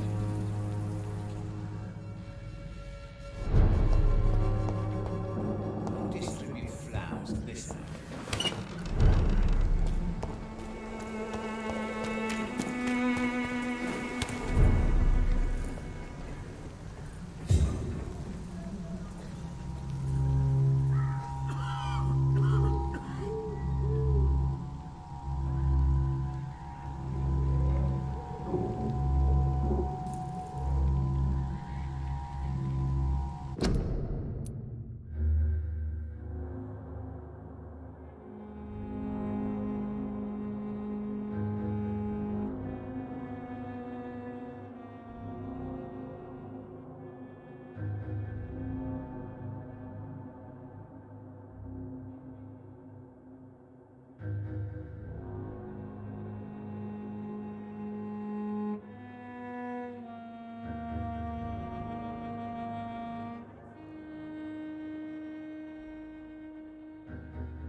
What do we have here, nurse? Patient Raz Van Vasily. High fever running on 3 days. Complaints of dizziness, muscle aches, and head pain. Diagnosed with influenza. Treatment? Aspirin and salicin for the fever and discomfort. Liquids for dehydration, but he's having trouble keeping even water down. Thank you, nurse. Anything else I should know? He did lose consciousness this morning, but he's never had convulsions like these. He's not convulsing, he's choking. He's not getting any air. Scalpel! Hand me that scalpel! What can I do, Doctor?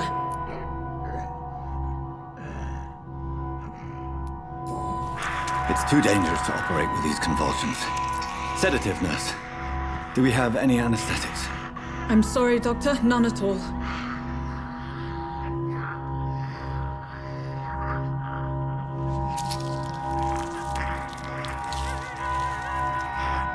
I need to perform a tracheostomy. Short pipe. That rubber tube will do. We're going to cut a passage for air through the neck. Yes, Doctor. He's breathing again, but he's coughing up blood. Internal hemorrhaging. I need to make another incision into the chest cavity to drain the fluids from the lung. Prepare another tube. A thoracostomy? Doctor, we've nothing to fight the infection. We need an aseptic environment. Right then, Nurse Crane. What do you suggest we do? I've no idea. I'm not the doctor. Time is of the essence. We need to perform a thoracic drain. Yes, Doctor.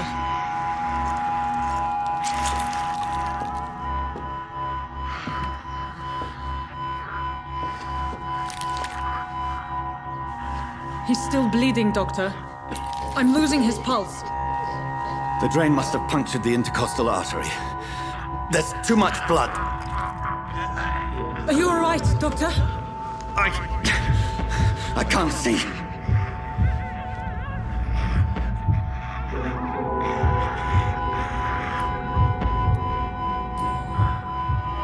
I must first suture the artery. Find the wound. The source of the blood. Needle and thread, Doctor. Good. The stitches are holding. How's he doing? We're losing him. We've lost his pulse. He's dying, Doctor!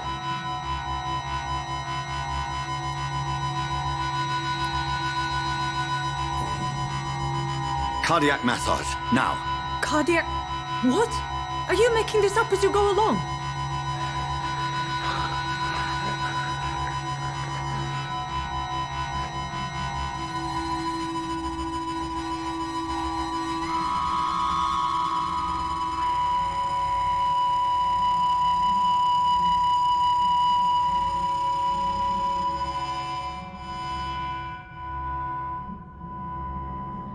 We've lost the pulse. He's gone, Doctor. Nurse, we did everything we could. Truly? Everything you could? Is that how you'll report this in your log? Is this how the war went? Piling up one poor corpse beside the next? This was not an influenza-induced seizure. I've never seen symptoms like these on the continent. Neither have I. But the previous symptoms leading up to this attack were the same, indistinguishable from the epidemic. No. There was something more vile in these reactions. Something primitive. There have been numerous reports of mental breakdowns caused by the fever that accompanies the flu itself, Doctor. Yes, but... I'd best take some samples of the blood for analysis.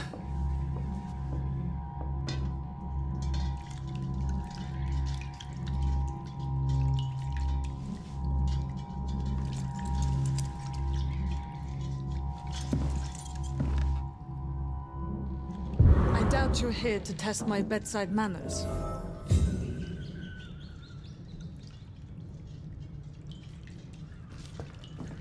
I suspect it was more than intuition alone that led you to us.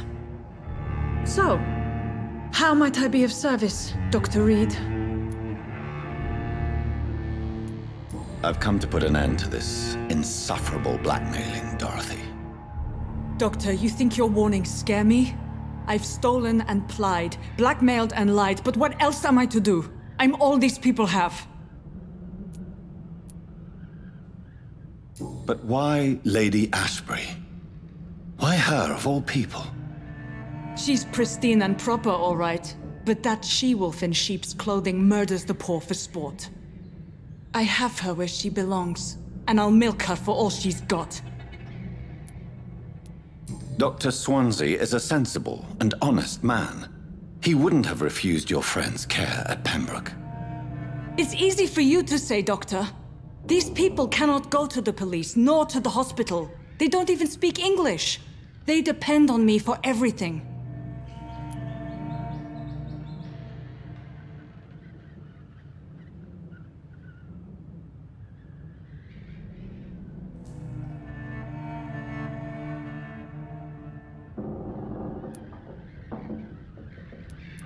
So, the end justifies the means. Is that your defense?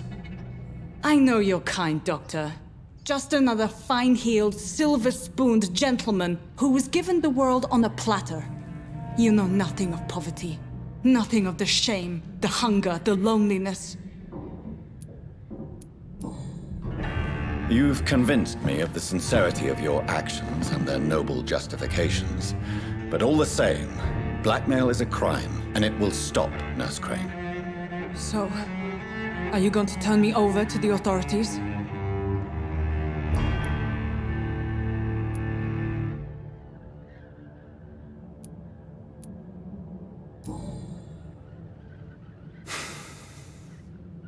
No. Your place is here. Jailing you would be an even greater crime. So, here is my proposition. I'll look the other way on your little enterprise. In exchange, you will resign from the Pembroke Hospital and provide me with medical supplies when the need arises. Dr. Reed! That sounds like a business proposition. My accomplice, then? No, just a privileged client. My research may require the occasional rare piece of equipment or ingredient. I'll pay good coin in exchange, fair and honest, to help finance your noble endeavors.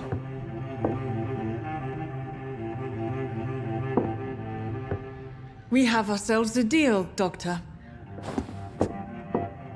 Good customers are always welcome. Yes, Nurse Crane. We have a deal.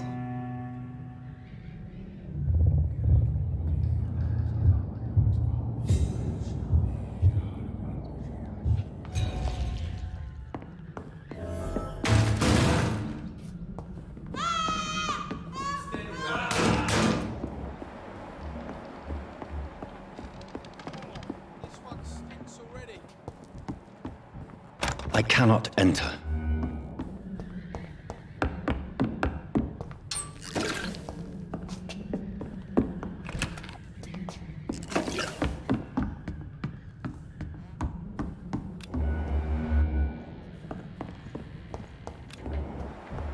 Die, vermin!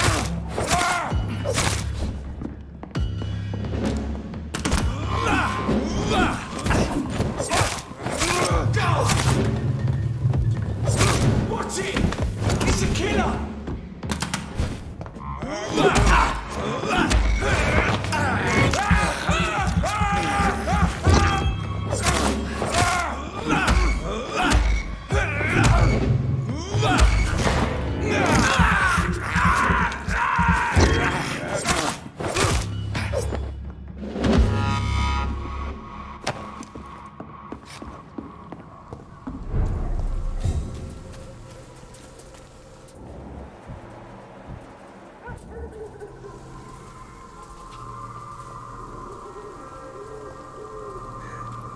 Get them weapons ready!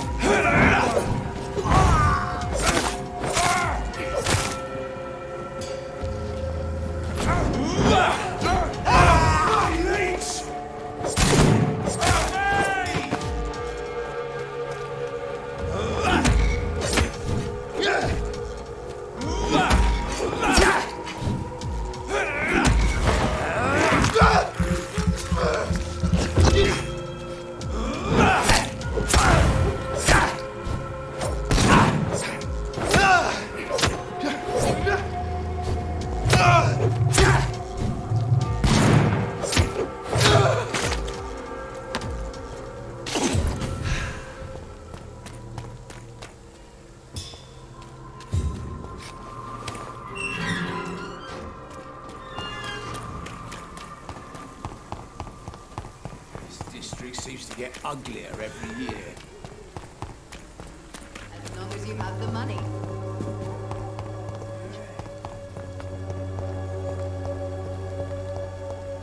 When science fails you,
Human blood. Whoever left these marks did so deliberately. Kill it, boy! Cross the lever, boys!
I would ask you to avert your eyes, sir. Or did you not know it was rude to stare? I knew it. Speak up, Dr. Reed. I like a man who speaks his mind. You killed him. He trusted you. And you killed him. Spare me your sarcasm, Jonathan. You are but newly born in this world. So in the end, the accusation was true, wasn't it? The situation is somewhat awkward nonetheless. I have not been observed sustaining myself for many decades. I have to say I'm a trifle embarrassed. Anyway, I have concluded my inquiries concerning your blackmailer. I see. Please excuse my agitated state. Under normal circumstances, I wouldn't let anyone see me in this condition. I must confess I have not put an end to the blackmail, my lady. Unfortunately, I could not bring myself to do it. I'm so disappointed in you, Jonathan. I didn't expect this from you. Lady Ashbury, you yourself admitted how ridiculous the sum of money was. I can assure you, it was all used for charitable ends. Well, you are full of surprises, aren't you, Jonathan? All right, say I trust you, but you will still pay the ransom. That is only fair. After all, it was you who failed to bring this problem to a satisfactory conclusion. I believe I could agree to that. And since a lady always keeps her promises, I will now answer any questions you may have. Why does Dr. Swansea allow you to feed on the patients of the hospital? Dr. Swansea is a good and compassionate man. He is trying to find a solution for our hunger. Until that happens, he is clever enough to understand that I only feed upon the dying. What do you know about this Brotherhood of St. Paul's Stole? The Brotherhood is well known amongst London vampire society. As long as our kind is discreet, and as long as they do not interfere, we have come to a mutual understanding. And no one suspected you of the murders? As you well know, suspicion has recently fallen on me of killing for pleasure. But you have my word, Jonathan. I take no pleasure in taking a life. I know this is beyond the pale, but may I inquire your age? Really? And I thought you were gentlemen. If you must know, I'm 27. I've been 27 for a long time now, and 27 I shall remain. And who bestowed upon you this eternal youth? My maker. He left this isle a long time ago. Very well. But I believe there is more to this than you are saying. A lady has to have some secrets. Why did you save me in the canning factory? I could hardly stand by and watch such a promising young blood as yourself be torn to shreds by some gutter scowl. What type of vampire is a Scar? Not a true vampire. The deformed offspring of lesser vampires. It is a shame these creatures run wild, slaves to their baser instincts. William Bishop wasn't the vampire that created me then? No, Jonathan. Whatever their strength and demeanor, Scowls are the progeny of careless vampires. It cannot be the other way round.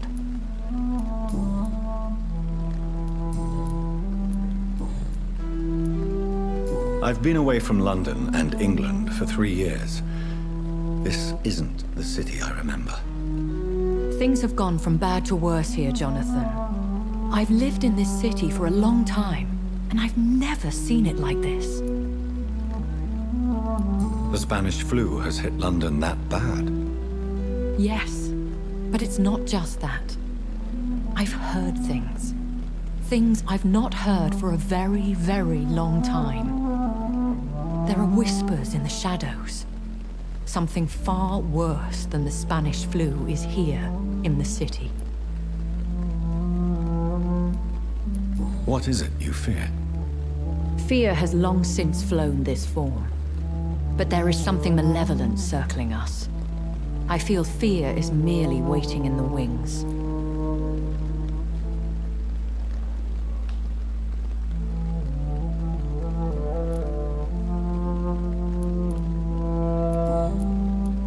When I awoke, changed, I was chased and attacked by vampire hunters.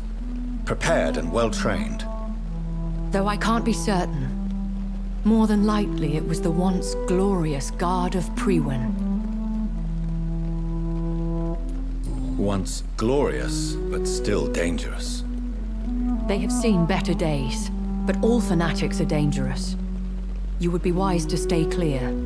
They are sworn to destroy our kind. You make them sound like some sort of cult. More a society, and like all the best ones, a secret society. I thought them almost gone, but it seemed they have been recruiting. Are there many vampires here in London? Immortals are of a rare breed, and we often tend to hide. But you may occasionally meet some of us at night. Do you know any of them? Have you an idea of the identity of the vampire who attacked me? You mean your maker? No, Jonathan, I have no clue. But I fear he or she is as careless as cruel. To let you discover your new condition by yourself. What do you mean? Every now and then, you may discover an immortal in the deep of the night. But we are a rare and reclusive breed. Our progeny is almost never accidental. Will they all be as affable as you, my lady? I do not see why not. But remember, even the shark smiles before he bites. That sounds like a lesson from experience. Vampire politics are as intricate and sometimes tedious as a game of chess in a gentleman's club. I've learned from experience it is best to decline to play.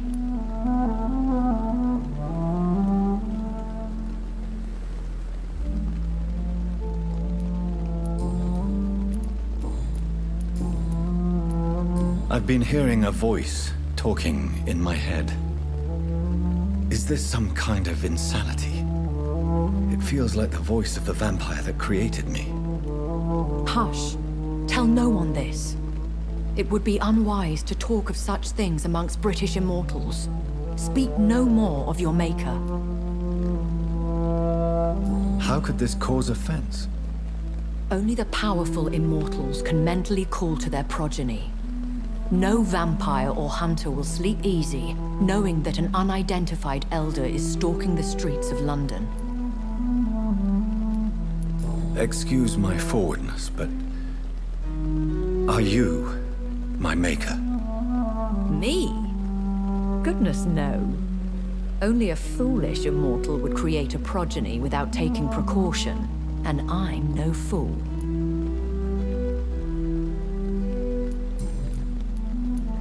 I don't understand. Why was I created and then left for dead? That is a question only the one who made you can answer. It's not normal practice. I doubt even if you find him, he will answer you, considering how cruelly he treated you. So me being a vampire could have been a mistake? I very much doubt it, Jonathan. Contrary to the legends, it is not as simple to make another vampire by just biting someone. I'd like to avoid creating another vampire by mistake anyway. Tell me, how is it done? The process is dangerous. It could even kill your potential progeny. If you did decide to sire an offspring, they must drink of your blood, Jonathan. A vampire? Is that what I am? What we are? Such a crude word, defined by penny dreadfuls and drunken hacks. No. You are now an Ekon, and that you shall remain.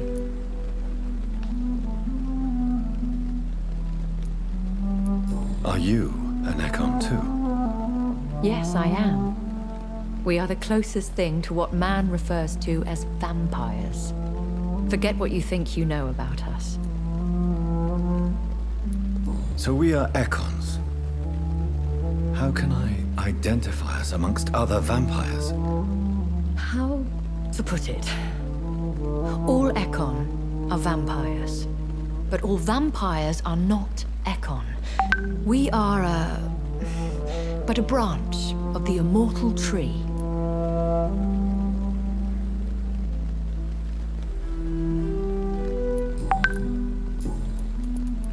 I bid you farewell. For now, my lady. I must quickly analyze the blood I took from Nurse Crane's patient. Another night of the glorious battalion of Pembroke.